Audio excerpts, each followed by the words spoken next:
Avinash Amasung Anthony Achumba Langla Langjil Puthoktuna Angang ani ase IMUNG MANUNGDA SHINNABIYU HAIBA demand TOURADUNA ngase TAOBUNGKHOK MAYAI LEIKAI Women's Development Association WAKAT MEEPHAM CHATHAKHRE TAOBUNGKHOK MAYAI LEIKAI gi wedding center LEIKAI asigi Maira Paibi singna saruk yaduna Chathakhiba WAKAT MEEPHAM adugi matangda wa ngangladuna WGA TAOBUNGKHOK MAYAI LEIKAI gi secretary Loitongbam Loidangna hai Irang asi haurakpadagi lamdam asigi micham miyam kayagi punsi mangkiba ase yamna laibak thibani Mamangda Mahiroi Linthoi Ngambi Amadi Hemanjit Mangkibagi Achumba Langla Langjil Puthokpang Ngamdana Leidingai Cherak Asida Avinash Amadi Anthony Bu Kuki Khulai Paiba Oigani Chingnaba Singna Fazin Kiba Ase Lamdam Asigi Mama Oibi Singna Akanba Maongda Kandam Tawi Laingak Nasu Angang Ani Asigi Achumba Langla Langjil Hauzik Fawba Puthokpang Ngamdaba Ase Laibak Thibani Imung Manungna Khangliba Awaba Ase Khangbiraga Laingakna Angang Ani Asigi Achumba Langla Langjil Puthokpiduna Angang Ani Ase Tekta Kaidana Imung Manungda SHINNABIYU hainaso mahakna makataki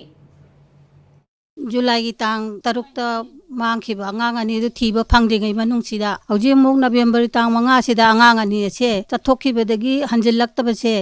sigidamakta khoi meyam laingakna ahambagi angang ani sigidamakta masa phanganbiyu haidana hanna haira bawda phanganda lairiba sida hauji amuk angang ani se